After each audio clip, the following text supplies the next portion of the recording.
కూటమి ప్రభుత్వం ఏర్పడి సంవత్సరం పూర్తయినప్పటికీ విద్యారంగంలో పేరుకుపోయిన సమస్యలను ఇంతవరకు పరిష్కారం చేయలేదని ఎస్ఎఫ్ఐ రాష్ట్ర అధ్యక్షులు పి రామ్మోహన్ విమర్శించారు. కూటమి ప్రభుత్వం అధికారంలోకి రాకముందు విద్యార్థులకు అనేక హామీలు ఇచ్చారని, అధికారంలోకి వచ్చాక వాటిని విస్మరిస్తున్నారని ఆరోపించారు.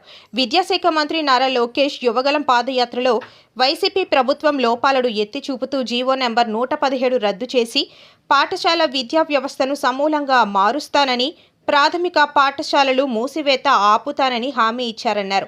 అధికారంలోకి వచ్చాక జీవో నెంబర్ 19, 20, 21 తీసుకొచ్చి ఉన్న పాఠశాలలను మూసివేసే కార్యక్రమం చేస్తున్నారని మండిపడ్డారు. రాష్ట్ర వ్యాప్తంగా ఉన్న ప్రభుత్వ మెడికల్ కాలేజీలను P4 విధానం ద్వారా ప్రైవేటు పరం చేసే ఆలోచనలో కూటమి ప్రభుత్వం ఉందని ఆరోపించారు. మంత్రి నారా లోకేష్ పాదయాత్రలో జీవో నెంబర్ 77 రద్దు చేసి పీజీ విద్యార్థులకు ఫీజు రియంబర్స్మెంట్, స్కాలర్షిప్ ఎటువంటి షరతులు లేకుండా ఇస్తామని చెప్పి అధికారంలోకి వచ్చాక మర్చిపోయారన్నారు. ఎంతమంది పిల్లలుంటే అంతమందికి తల్లికి వందనం 15,000 ఇస్తామని ఇంతవరకు అమలు చేయకపోవడం దారుణమన్నారు. ఎస్ఎఫ్ఐ రాష్ట్ర అధ్యక్షుడు రామ్మోహన్. పీజీ విద్యార్థులకు ఇవ్వడం లేదని చెప్పి మేము అధికారంలోకి వచ్చిన వెంటనే జీవో నెంబర్ 77ని రద్దు చేసి అందరు విద్యార్థులకి రియంబర్స్మెంట్ స్కాలర్షిప్ ఇస్తామని చెప్పారు. ఈ రోజుకి దానిపైన మాట్లాడే పరిస్థితి లేదు. అదేవిధంగా పాఠశాల విద్యలో జీవో నెంబర్ 117 తీసుకొచ్చి 1 కిలోమీటర్ లోపున్న పాఠశాలలన్నీ మూసేస్తే గత ప్రభుత్వం ఖచ్చితంగా మేము పాఠశాలను తెరిపిస్తాం, పాఠశాల విద్యని అత్యున్నత స్థాయికి తీసుకెళ్తామని చెప్పిన లోకేష్ గారు ఈరోజు జీవో నెంబర్ 19, 20, 21 తీసుకొచ్చి 9 రకాలుగా పాఠశాలను విభజిస్తామని చెప్పి ఈరోజు ప్రాథమిక పాఠశాలలను అదే పద్ధతిలో మూసేసే ప్రయత్నం చేస్తున్నారు. కేంద్ర ప్రభుత్వం తీసుకొచ్చిన నూతన జాతీయ విద్యా విధానానికి లోబడి ఈరోజు ఈ రాష్ట్రంలో ఉన్న ప్రభుత్వ విద్యని పూర్తిగా సర్వనాశనం చేస్తున్నారని చెప్పి మేము తెలియజేస్తూ ఉన్నాం. దాంతోపాటుగా ఈరోజు మెడికల్ విద్యార్థులకు సంబంధించి మెడికల్ కాలేజీలు గత ప్రభుత్వం దాదాపుగా 17 కాలేజీలు జిల్లాకు ఒకటి చెప్పున్న ఇంచుమించుగా అన్ని జిల్లాలని కవర్ చేస్తూ పెడితే ఆ నిర్మాణ పనులు సగంలో ఆపేయడమే కాకుండా గత ప్రభుత్వం జీవో నెంబర్ 107, 108 తీసుకొచ్చి 50% కన్వీనర్ కోటాలో 50% మేనేజ్మెంట్ కోటాలో సీట్లు నింపుతామంటే ఈ ప్రభుత్వం మొత్తం అన్ని సీట్లని ప్రైవేట్ వాళ్ళకి, కార్పొరేట్ వాళ్ళకి అప్పచెప్తాం, P4 విధానం ద్వారా మొత్తం మెడికల్ విద్యా సంస్థలనే ప్రైవేట్ పరం చేస్తామని చెప్పారు. ఈరోజు కోచింగ్ సెంటర్లో కోచింగ్ తీసుకొని చదువుతున్న విద్యార్థులకి ఏ విధమైన మెడికల్ ఎడ్యుకేషన్ ఉంటుంది? ఈరోజు మొత్తం ప్రైవేట్ ఎడ్యుకేషన్ అయితే మెడికల్ విధానం ఈరోజు పేద ప్రజలకి సరైన ఆరోగ్యం ఎలా అందుతుందని చెప్పి మేము ప్రశ్నిస్తూ ఉన్నాం. ఈరోజు చంద్రబాబు నాయుడు గారు కానీ, లోకేష్ గారు కానీ ఈ రాష్ట్రంలో అధికారం కోసం విద్యార్థులకి, యువతకి అనేకమైన హామీలు ఇచ్చారు. ఈ హామీలు ఏవి అమలు చేయకపోగా దానికి వ్యతిరేకంగా ఈరోజు ప్రైవేట్ కార్పొరేట్ శక్తుల్ని ఈరోజు ప్రోత్సహిస్తూ ఉన్నారు. నిన్న రిలీజ్ అయిన JEE అడ్వాన్స్ రిజల్ట్స్ని మనం చూసుకుంటే అన్ని ప్రముఖ పత్రికల్లో నారాయణ, శ్రీ చైతన్య విద్యా సంస్థలు ఈ రాష్ట్రంలో 3వ ర్యాంక్ నుంచి 10వ ర్యాంకు, 12వ ర్యాంక్ వరకు వాళ్ళిద్దరికీ వచ్చాయని చెప్పి సేమ్ ఫోటోలు, సేమ్ ర్యాంకులు ప్రకటనలు ఇచ్చుకున్నారు. కానీ ఈరోజు ప్రముఖ పత్రికలన్నింటిలో 10వ ర్యాంక్ మాత్రమే ఈ రాష్ట్రానికి వచ్చిందని చెప్పి అన్ని ప్రముఖ పత్రికలు రాశాయి. కానీ ప్రభుత్వం ఏమైనా విధమైన చర్యలు తీసుకుందని చెప్పి మేము ప్రశ్నిస్తూ ఉన్నాం. ఈరోజు కార్పొరేట్ విద్యా సంస్థలు తల్లిదండ్రులను మోసం చేసి ఈరోజు ర్యాంకుల పేరుతో మొత్తం ఎడ్యుకేషన్ని లూటీ చేస్తుంటే ప్రభుత్వము, విద్యాశాఖ అధికారులు నిద్రపోతున్నారా అని చెప్పి మేము ప్రశ్నిస్తూ ఉన్నాం. దీంతో పాటుగా ఈరోజు ఎంతమంది పిల్లలుంటే అంతమందికి తల్లికి వందనం 15,000 రూపాయలు చెప్పుని ఇస్తామని చెప్పారు కూటమి ప్రభుత్వం. కానీ ఈరోజు సంవత్సర కాలం అయింది, తల్లికి వందనం ఏ విద్యార్థికి వచ్చే పరిస్థితి లేదు. గత బడ్జెట్లో 5,000 కోట్లు మాత్రమే తల్లికి వందనానికి కేటాయించారు.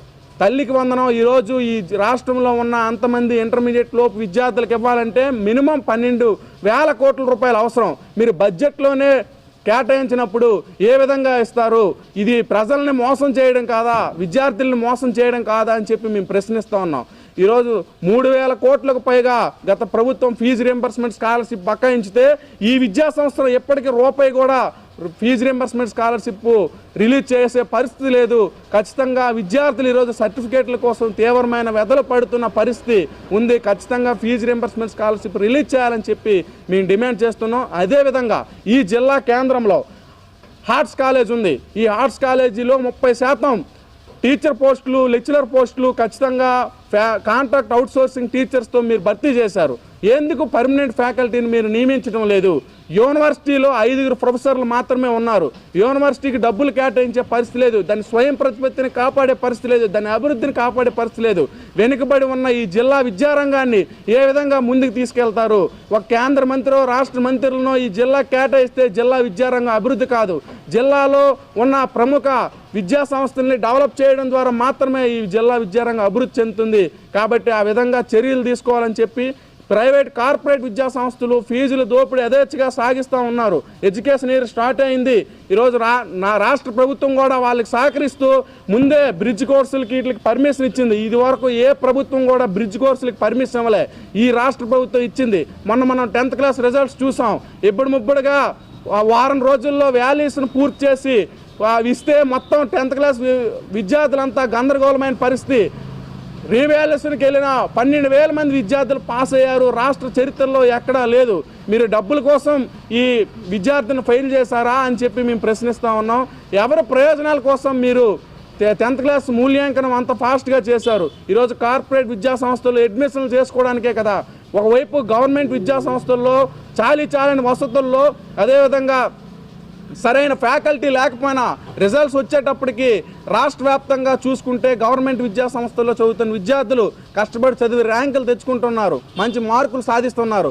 కానీ మీరు దానికి ఏమాత్రం సపోర్ట్ చేయకుండా కార్పొరేట్ ప్రైవేట్ విద్యా సంస్థలకి మొత్తం అప్పజెప్పే పరిస్థితి ఉంది. ఖచ్చితంగా ఈ రాష్ట్ర ప్రభుత్వం ఇటువంటి విధానాలను కొనసాగిస్తే మేము ఖచ్చితంగా దీనికి వ్యతిరేకంగా పోరాడతాం.